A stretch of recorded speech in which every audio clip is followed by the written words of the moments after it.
Je n'ai pas haussé le ton. Je n'ai pas claqué les portes. J'ai simplement commencé à passer des coups de fil. Le premier était pour mon avocat. Le deuxième pour mon conseiller financier.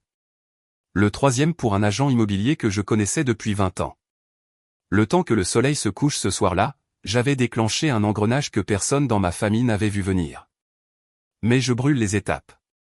Je m'appelle Jean-Luc. J'ai 63 ans. Et depuis 14 ans, je suis le beau-père d'une jeune femme nommée Camille. Quand j'ai épousé sa mère, Isabelle, Camille avait 18 ans, elle venait d'avoir son bac, pleine de projets et de rêves qui semblaient changer toutes les 2 semaines. Isabelle et moi nous sommes rencontrés lors d'un gala de charité à Lyon. Elle était veuve, gracieuse et gentille, ou du moins c'est ce que je pensais. Camille avait perdu son père biologique quand elle avait 12 ans. Je n'essayais pas de le remplacer. Je n'ai jamais prétendu être son père. J'essayais juste d'être présent. Et j'ai été présent pendant 14 ans. J'ai payé ses frais de scolarité lorsqu'elle a décidé de faire une école de commerce privée à Paris. J'ai payé son loyer parisien exorbitant quand elle a dit que la résidence étudiante était trop bruyante. J'ai payé sa voiture quand elle a dit qu'elle avait besoin d'un moyen de transport fiable. J'ai payé son voyage initiatique en Asie quand elle a dit que c'était éducatif. J'ai financé sa première entreprise quand elle a dit qu'elle voulait être entrepreneuse. Cette affaire a fait faillite en 6 mois. Je n'ai rien dit. J'ai juste remboursé les dettes et l'ai aidé à tout clôturer proprement. Je l'ai aidé à déménager 4 fois. J'ai fait réparer sa voiture 3 fois quand elle ne pouvait pas payer le garagiste. J'étais là à 2 heures du matin quand elle appelait, en pleurs à cause d'une rupture. J'étais là quand elle a fait une intoxication alimentaire et qu'elle avait besoin de quelqu'un pour l'emmener aux urgences. J'étais là quand elle se disputait avec sa mère et qu'il fallait quelqu'un pour leur faire entendre raison à toutes les deux. Isabelle disait toujours que je la gâtais. Peut-être que je l'ai fait, mais Camille était ce qui se rapprochait le plus d'une fille pour moi. Mon premier mariage s'était terminé avant que nous ayons des enfants. C'était ma seconde chance d'avoir une famille et je voulais bien faire les choses. Il y a 2 mois, Camille s'est fiancée avec un homme nommé Thomas. Un type assez sympa. Il travaille dans la tech. Il semblait la rendre heureuse. J'étais sincèrement content pour elle. Ils ont fixé une date pour septembre. Ils ont prévu un grand mariage dans un château viticole en Provence. 200 invités, quatuor à cordes, fleurs importées, le grand jeu. Isabelle m'a demandé un soir combien je pensais que nous devrions contribuer. Je lui ai dit de ne pas s'inquiéter. Je prendrai en charge les frais du mariage, la totalité. C'est ce que font les pères, ai-je dit. Même les beaux-pères. Camille m'a serré dans ses bras quand je le lui ai annoncé. Elle a même pleuré un peu. Elle a dit que j'étais le meilleur. Que la famille de Thomas ne pourrait jamais s'offrir quelque chose comme ça. Que ça comptait énormément pour elle. Isabelle m'a serré la main de l'autre côté de la table du dîner et m'a souri de cette façon qu'elle avait à l'époque où les choses allaient encore bien entre nous. J'aurais dû me méfier. Il y a 3 semaines, Camille est venue à la maison avec Thomas à Lyon. Il voulait passer en revue certains détails du mariage, le plan de table, surtout qui s'assoit où, qui est placé à côté de qui, toute la petite politique d'un grand mariage. Nous étions dans le salon, des tableaux Excel imprimés sur la table basse quand le téléphone de Camille a sonné. C'était le frère de son père biologique, son oncle Marc. Il vivait à Lille. Ils avaient toujours été proches. Elle l'a mis sur haut-parleur. Ils ont parlé du mariage. Il a dit qu'il descendrait pour l'occasion. Il ne manquerait ça pour rien au monde. Puis il a demandé si son père aurait été fier. Les yeux de Camille se sont embués. Elle a dit, oui, absolument. Ils ont évoqué des souvenirs, comment son père dansait avec elle dans la cuisine quand elle était petite. Ça ne me dérangeait pas. Je n'ai jamais été dérangé quand elle parlait de son père biologique. Il faisait partie de sa vie. Je respectais cela. Puis l'oncle Marc a dit quelque chose qui m'a glacé le sang. Il a dit, et je suis tellement content que tu gardes ça strictement en famille, ma puce. Ton père aurait voulu ça. Pas de pièces rapportées, juste les gens qui comptent vraiment. Camille a ri. Elle a vraiment ri. Elle a dit, je sais, pas vrai? C'est exactement ce que je voulais. Juste la vraie famille. J'ai regardé Isabelle. Elle fixait le tableau Excel. Elle n'a pas levé les yeux. Thomas a bougé, mal à l'aise sur le canapé. J'ai demandé à Camille ce que son oncle voulait dire par là. Elle m'a regardé comme si j'avais interrompu quelque chose de privé. Elle a enlevé le haut-parleur et est allée dans la cuisine. Je pouvais entendre sa voix étouffée, disant qu'elle le rappellerait plus tard. Quand elle est revenue, j'ai redemandé. Elle a soupiré. Elle a dit que ce n'était pas grand-chose. Elle a dit que l'oncle Marc était juste excité par le mariage. J'ai dit, Camille, qu'est-ce qu'il voulait dire par pas de pièces rapportées? Elle a regardé Thomas. Thomas a regardé ses mains. Puis elle l'a dit. Elle a dit, Jean-Luc, tu as été génial. Vraiment. Mais c'est le jour de mon mariage. C'est à propos de moi et Thomas, et c'est pour honorer la mémoire de mon vrai père. Je pense qu'il vaudrait mieux que tu ne viennes pas. Je n'ai pas compris au début. J'ai cru avoir mal entendu. J'ai dit, quoi? Elle a dit, je ne veux pas de toi au mariage. Isabelle a enfin levé les yeux. Elle a ouvert la bouche comme si elle allait dire quelque chose, mais rien n'est sorti. J'ai dit, Camille, je paie pour le mariage. Elle a dit, je sais et je suis reconnaissante. Vraiment. Mais ce n'est pas une question d'argent. C'est une question de ressenti. Et t'avoir là, assis au premier rang comme si tu étais mon père. Ça sonne faux. Mon père est mort. Tu n'es pas lui. Tu es Jean-Luc. Tu as été gentil avec moi, mais soyons honnêtes sur ce que c'est. La pièce est devenue silencieuse. Thomas a dit très doucement, Camille, peut-être qu'on devrait en parler plus tard. Elle l'a ignoré. Elle me regardait maintenant, et son expression n'était pas de la colère. C'était presque de la pitié. Elle a dit, j'y ai beaucoup réfléchi. Plus je planifie ce mariage, plus je réalise que je veux qu'il soit authentique. Je veux honorer mon père. Je veux que sa mémoire soit là. Et je ne peux pas faire ça si tu es assis là à prétendre être lui. J'ai dit, je n'ai jamais prétendu être ton père. Elle a dit, tu l'as un peu fait, quand même. Tu as toujours agi comme si tu avais un droit de regard sur ma vie. Tu as toujours agi comme si je te devais quelque chose. Isabelle a dit très doucement, Camille, ce n'est pas juste. Camille s'est tournée vers sa mère. Elle a dit, maman, tu sais que c'est vrai. Jean-Luc a toujours tourné autour de nous, toujours à poser des questions, à essayer de faire partie de tout. J'ai 28 ans. Je n'ai plus besoin d'un papa. Je n'ai surtout pas besoin d'un faux papa. Je me suis levé. J'avais besoin de bouger. Besoin de faire autre chose que de rester assis là à écouter ça. J'ai dit, donc, tu veux que je paie pour ton mariage, mais pas que j'y assiste? Elle a dit, je veux dire, si tu veux le présenter comme ça, oui. Je ne dis pas que tu es obligé de payer, mais tu l'as proposé. Si tu ne veux plus, c'est bon. Thomas et moi, on trouvera une solution. J'ai regardé Isabelle à nouveau. Elle pleurait maintenant, silencieusement, les larmes coulant sur son visage, mais elle ne disait rien. Elle n'a pas dit à Camille d'arrêter. Elle ne m'a pas défendu. C'est là que j'ai su que ce n'était pas juste Camille. Isabelle était d'accord avec elle. Peut-être pas à voix haute, mais par sa façon de rester silencieuse, par sa façon de ne pas me regarder, je le voyais. Elle pensait la même chose. J'étais l'intrus.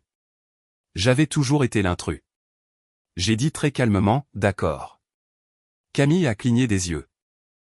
Elle a dit, d'accord, quoi? J'ai dit, d'accord, je ne viendrai pas au mariage. Y a-t-il autre chose que tu as besoin de me dire? Elle a semblé soulagée. Elle a même souri un peu. Elle a dit, non, c'est tout. Je suis contente que tu comprennes, Jean-Luc. Vraiment. Ça ne change rien entre nous. Je tiens toujours à toi, mais ce jour est spécial et j'ai besoin qu'il soit parfait. Thomas s'est levé. Il a dit qu'il devrait probablement y aller. Camille a accepté. Ils ont rassemblé leurs papiers et se sont dirigés vers la porte. Avant de partir, Camille s'est retournée et a dit, merci d'être cool avec ça, Jean-Luc. Tu es un type bien. Puis ils sont partis. Isabelle et moi sommes restés assis dans le salon pendant un long moment sans parler. Finalement, elle a dit qu'elle ne le pensait pas de la façon dont ça avait sonné. J'ai dit, si, elle le pensait. Elle a dit, elle est juste émotive à propos du mariage. Son père lui manque. Tu ne peux pas le prendre personnellement. J'ai dit, Isabelle, ta fille vient de me dire que je ne suis pas de la famille, que je suis une pièce rapportée, que je fais semblant depuis 14 ans. Comment exactement suis-je censé prendre ça? Elle n'a pas répondu. J'ai dit, et tu n'as rien dit. Tu es restée assise là et tu l'as laissé dire tout ça. Et tu n'as pas dit un seul mot pour me défendre. Elle a dit, qu'est-ce que tu voulais que je dise? C'est ma fille, Jean-Luc. Je ne peux pas contrôler ce qu'elle ressent. J'ai dit, tu aurais pu lui dire qu'elle avait tort. Tu aurais pu lui dire que j'ai été là pour elle depuis ses 18 ans. Tu aurais pu lui dire que la famille, ce n'est pas juste le sang. Isabelle a essuyé ses yeux. Elle a dit, peut-être qu'elle a raison, pourtant. Peut-être qu'on a tous fait semblant. C'est à ce moment-là que j'ai su que mon mariage était fini. Je ne me suis pas disputé avec elle. Je n'ai pas essayé de la faire changer d'avis. Je me suis juste levé, je suis monté à mon bureau et j'ai fermé la porte. Puis j'ai commencé à passer ses appels. Le lendemain matin, j'ai dit à Isabelle que je devais m'occuper de certaines affaires. Que je serais absent la majeure partie de la journée. Elle a à peine levé les yeux de son café. J'ai rencontré mon avocate en premier. Elle s'appelle Martine, et on se connaît depuis 30 ans. Je lui ai tout raconté. Elle a écouté sans m'interrompre, puis a sorti un bloc-notes et a commencé à écrire. Elle a dit, tu es sûr de toi, Jean-Luc? J'ai dit, absolument. Elle a dit, ça va faire mal à beaucoup de gens. J'ai dit, ils m'ont fait mal en premier. Elle a hoché la tête. Elle a dit, d'accord, alors. Parlons de la maison. La maison dans laquelle Isabelle et moi vivions était à mon nom uniquement.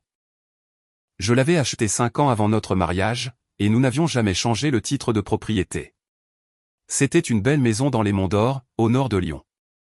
4 chambres, vues sur les monts, d'une valeur d'environ 2 millions d'euros. Isabelle avait emménagé quand nous nous sommes mariés. Son nom ne figurait sur rien. Martine a dit que j'avais tout à fait le droit de la vendre. Isabelle n'aurait aucun recours à moins qu'elle ne puisse prouver qu'elle avait contribué de manière significative aux prêts immobiliers ou aux rénovations. Ce n'était pas le cas. J'avais tout payé. J'ai demandé à Martine combien de temps cela prendrait pour vendre une maison comme celle-ci si je voulais aller vite. Elle a dit, dans ce marché, tu pourrais la vendre en 2 semaines si tu la mets au bon prix. J'ai dit, fais-le. Ensuite, j'ai rencontré mon conseiller financier, Bernard. Je lui ai dit que j'avais besoin de liquider certains investissements et de déplacer de l'argent. Je voulais que tout soit séparé, tout propre, pas de compte joint, pas d'actifs partagés. Je voulais savoir exactement ce qui était à moi et ce qui devait être protégé. Bernard a posé la même question que Martine. Étais-je sûr? J'étais sûr. Il a dit que cela prendrait quelques jours pour tout trier, mais que c'était faisable. Ensuite, j'ai rencontré un agent immobilier nommé Stéphane. C'est lui qui m'avait vendu la maison à l'origine. Je lui ai dit que je voulais la mettre en vente immédiatement. Je voulais qu'elle soit vendue avant la fin du mois. Il a sifflé. Il a dit, c'est rapide, Jean-Luc. Qu'est-ce qui se passe? J'ai dit, je fais un changement. Il a dit qu'il pouvait le faire. Il ferait venir des photographes cette semaine. On la mettrait à un prix élevé, on verrait ce qui se passerait. Je l'ai remercié et je suis rentré chez moi. Isabelle était dans la cuisine quand je suis rentré. Elle a demandé où j'étais passé. J'ai dit, je réglais des choses. Elle a dit, Camille a appelé, elle voulait savoir si on pouvait tous dîner ensemble la semaine prochaine pour finaliser certains détails du mariage. J'ai dit, tu peux dîner avec elle. Je n'irai pas. Isabelle a froncé les sourcils. Elle a dit, Jean-Luc, ne sois pas comme ça. Elle s'est excusée. J'ai dit, non, elle ne l'a pas fait. Isabelle a dit, eh bien, elle se sent mal. C'est fondamentalement la même chose. J'ai dit, non, ça ne l'est pas. Je suis monté à l'étage. J'avais du travail à faire. Au cours des 2 semaines suivantes, j'ai traversé la maison comme un fantôme. Isabelle m'a demandé plusieurs fois ce qui n'allait pas. Je lui ai dit rien. J'étais juste occupé. Elle a semblé accepter cela. Le panneau à vendre a été planté un mardi. Isabelle l'a vu en rentrant de son club de lecture. Elle est entrée dans mon bureau en tenant ses clés de voiture, le visage pâle. Elle a dit, pourquoi il y a un panneau à vendre sur notre pelouse? J'ai dit, parce que je vends la maison. Elle a dit, tu fais quoi? J'ai dit, je vends la maison. Elle est à moi. Je la vends. Elle a dit, tu ne peux pas faire ça. Je vis ici. J'ai dit, plus pour longtemps. Elle m'a fixé. Elle a dit, Jean-Luc, qu'est-ce qui se passe? J'ai dit, je disparais, Isabelle. C'est ce que Camille voulait, n'est-ce pas? Que je ne sois pas là. Eh bien, je suis son conseil. Je me retire de cette famille. Elle a dit, c'est de la folie. Tu es ridicule. J'ai dit, non, je suis clair. Ta fille a été très claire sur le fait que je ne suis pas de la famille. Tu as été très claire en restant silencieuse, donc j'agis en conséquence.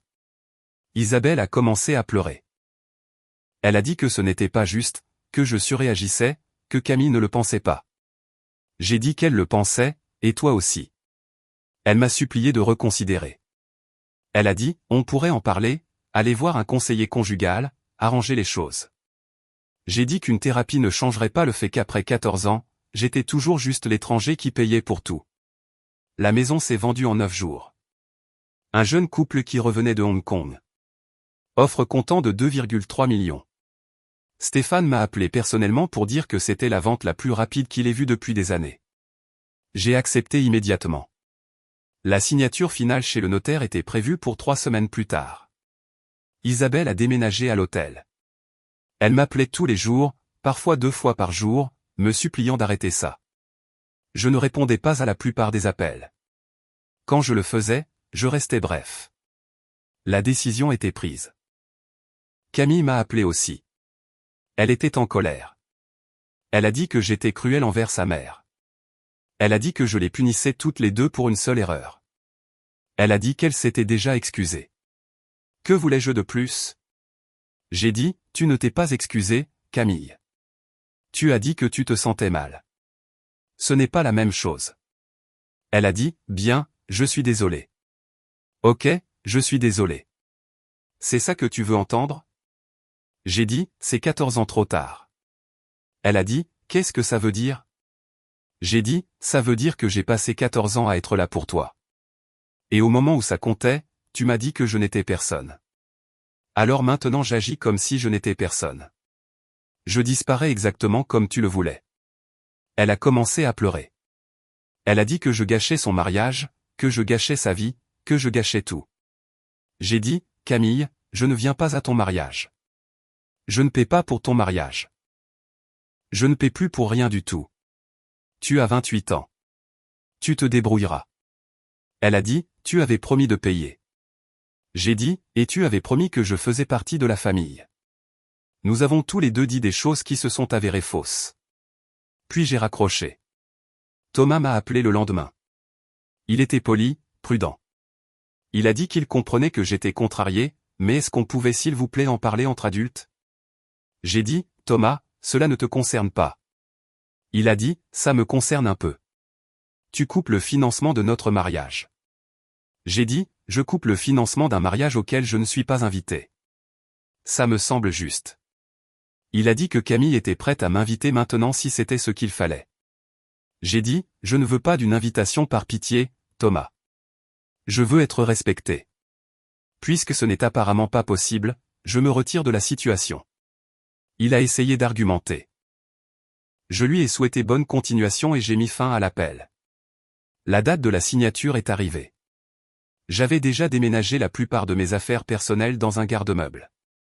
J'avais loué un petit appartement meublé en centre-ville, quelque chose de temporaire, le temps de décider de ma prochaine étape. La veille au soir, les nouveaux propriétaires prenaient possession des lieux. Je suis retourné à la maison une dernière fois. Elle était vide. Tous les meubles étaient partis, vendus ou donnés. Mes pas résonnaient sur le parquet. J'ai traversé chaque pièce lentement. Le salon où Camille m'avait dit que je n'étais pas de la famille. La cuisine où Isabelle et moi prenions notre café tous les matins. La chambre où nous avions dormi pendant 14 ans. Dans la cuisine, j'ai laissé quelque chose sur le comptoir, un classeur noir. À l'intérieur de ce classeur se trouvait un relevé de chaque dépense que j'avais engagée pour Camille au cours des 14 dernières années.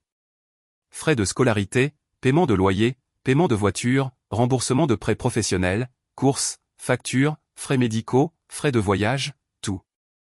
J'avais passé des mois à le compiler, parcourant les vieux relevés bancaires, les factures de cartes de crédit, les reçus que j'avais gardés dans des boîtes d'archives. Martine m'avait aidé à tout organiser chronologiquement. Le total s'élevait à 473 000 €. Chaque page était étiquetée avec la date, le montant et l'objet. À la fin du classeur, j'avais inclus une lettre. La lettre disait « Camille, tu m'as dit que je n'étais pas ton père. Tu m'as dit que j'étais un étranger. Tu m'as dit que j'avais fait semblant pendant 14 ans. Tu avais tort sur le fait de faire semblant. Je n'ai jamais fait semblant. J'étais sincère dans tout ce que j'ai fait pour toi. Mais tu avais raison de dire que je ne suis pas ton père. Ton père est décédé quand tu avais 12 ans. Je suis juste l'homme qui a pris soin de toi après ça. » Ce classeur représente à quoi ressemblait ce soin en termes financiers. Je ne te demande pas de me rembourser. L'argent n'a jamais été le but, mais je voulais que tu le vois. Je voulais que tu comprennes ce que cela signifie quand quelqu'un choisit d'être là pour toi. Ton vrai père aurait fait les mêmes choses que moi, probablement plus. Il t'aurait aimé inconditionnellement. Il aurait soutenu tes rêves, même ceux qui ont échoué. Il aurait été là à 2 heures du matin quand tu avais besoin de lui. J'ai essayé de faire ça, moi aussi. J'ai essayé d'être quelqu'un sur qui tu pouvais compter. Tu as clairement fait comprendre que ce n'était pas suffisant. Ou peut-être que c'était trop. Ou peut-être que cela n'avait tout simplement pas d'importance parce que je n'étais pas la bonne personne. C'est ton choix. Mais c'est aussi mon choix de l'accepter et d'avancer. Je ne viens pas à ton mariage. Je ne paie pas pour ton mariage. Je ne paie pour rien d'autre dans ta vie. Pas parce que je suis en colère, bien que je le sois. Pas parce que je veux me venger, bien qu'une partie de moi le veuille. Mais parce que tu m'as demandé de disparaître, et je respecte cette demande. J'espère que ton mariage sera tout ce que tu veux qu'il soit. J'espère que Thomas te rend heureuse. J'espère que ta vie est pleine de gens qui répondent à tes critères de ce que signifie la vraie famille. Je ne serai pas l'une de ces personnes. Prends soin de toi, Camille. Jean-Luc. J'ai laissé le classeur sur le comptoir, verrouillé la porte derrière moi et conduit jusqu'à mon nouvel appartement. Le lendemain matin, mon téléphone a commencé à sonner à 7h30. C'était Isabelle. Elle hurlait. Je ne l'avais jamais entendue hurler comme ça avant. Elle était allée à la maison pour récupérer quelques objets qu'elle avait laissés. Les nouveaux propriétaires lui avaient donné la permission de passer avant d'emménager. C'est là qu'elle a trouvé le classeur. Elle avait tout lu, puis elle avait appelé Camille. Camille était venue en voiture. Elle l'avait relu toutes les deux, assises par terre dans la cuisine vide. Isabelle continuait de crier dans le téléphone. Elle disait que j'étais cruel. Elle disait que j'étais mesquin. Elle disait que j'avais transformé un désaccord familial en guerre. J'ai dit, Isabelle, Camille m'a dit de disparaître. J'ai disparu. Je ne comprends pas pourquoi tu es surprise. Elle a dit, tu as tout détruit. Le mariage est dans 6 semaines. Comment est-elle censée payer pour ça? J'ai dit, ce n'est plus mon problème. Elle a dit, plus de 400 000 €, Jean-Luc. Tu as gardé la trace de chaque centime. Quel genre de personne fait ça? J'ai dit, le genre de personne qui voulait se souvenir qu'il comptait, puisqu'apparemment personne d'autre n'allait s'en souvenir pour moi. Camille a pris le téléphone. Elle pleurait si fort que je pouvais à peine la comprendre. Elle disait qu'elle était désolée. Elle disait qu'elle ne le pensait pas. Elle disait qu'elle avait été stupide et égoïste, et qu'elle comprenait maintenant ce que j'avais fait pour elle. J'ai dit, Camille, tu le pensais. Tu pensais chaque mot. La seule chose pour laquelle tu es désolée, c'est qu'il y a des conséquences. Elle a dit, s'il te plaît, Jean-Luc, s'il te plaît ne fais pas ça. Je t'inviterai au mariage. Tu peux t'asseoir au premier rang. Tu peux m'accompagner jusqu'à l'hôtel. Tout ce que tu veux. J'ai dit, je ne veux pas d'une invitation par pitié. Je voulais du respect. Je voulais être traité comme si je comptais. Tu as clairement montré que ce n'est pas le cas. Alors maintenant, je vis en conséquence. Elle a supplié. Elle a dit qu'elle me rembourserait chaque centime. Même si elle n'avait aucune idée de comment. J'ai dit, garde ton argent. Dépense-le en thérapie à la place. Essaie de comprendre pourquoi tu penses que les gens sont jetables. Puis j'ai raccroché.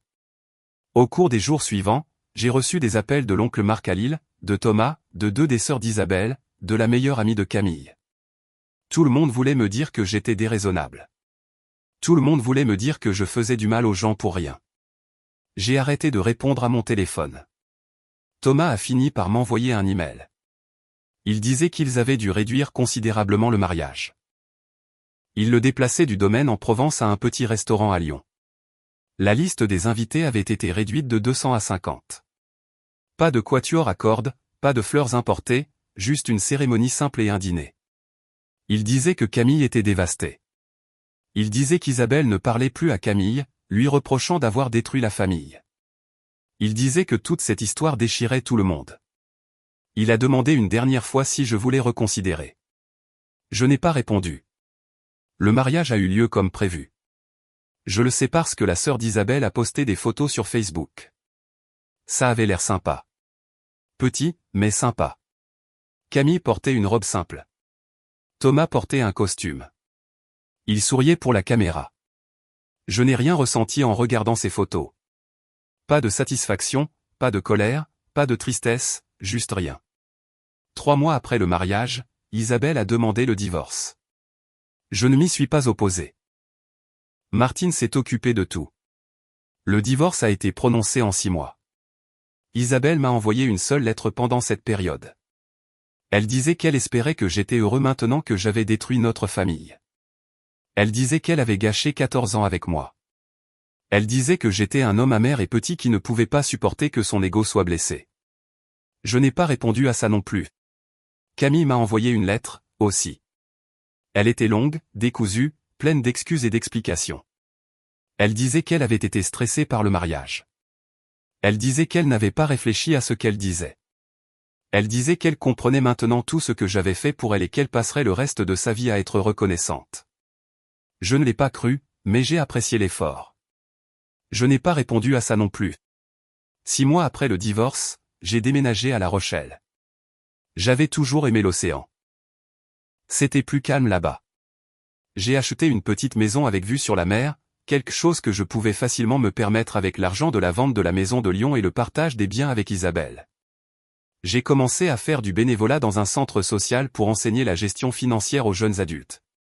J'ai rejoint un club de randonnée. Je me suis mis à la peinture, quelque chose que j'avais toujours voulu essayer mais pour lequel je n'avais jamais eu le temps. Les gens me demandent parfois si j'ai de la famille. Je dis que j'en avais, mais plus maintenant. Ils ne posent généralement pas d'autres questions. J'ai 63 ans maintenant. J'ai assez d'argent pour vivre confortablement le reste de ma vie. J'ai des loisirs que j'apprécie, des amis que je vois régulièrement, une routine qui me rend heureux. Je ne pense plus beaucoup à Camille. Quand je le fais, je ne ressens pas de colère. Je me sens juste distant, comme si elle était quelqu'un que je connaissais il y a longtemps. Je ne pense pas non plus à Isabelle. Je pense à moi et aux choix que j'ai faits et si je ferais quelque chose différemment. Non, je ne changerai rien. Les gens pensent que la vengeance consiste à faire du mal à la personne qui vous a blessé. Ce n'est pas ça. La vengeance, c'est reprendre sa dignité. C'est refuser de laisser quelqu'un vous traiter comme si vous ne comptiez pas et continuer à profiter de votre présence. Je n'ai pas détruit ma famille. Elles ont fait ça quand elles ont décidé que j'étais jetable. J'ai juste accepté leur décision et agi en conséquence. Camille voulait que je disparaisse. Alors, je l'ai fait. Pas de la façon dont elle l'entendait, où je m'absenterais discrètement du mariage tout en étant là pour tout payer. Toujours là pour répondre quand elle avait besoin de quelque chose. Toujours là pour jouer le rôle du beau-père reconnaissant qui connaissait sa place. J'ai disparu complètement.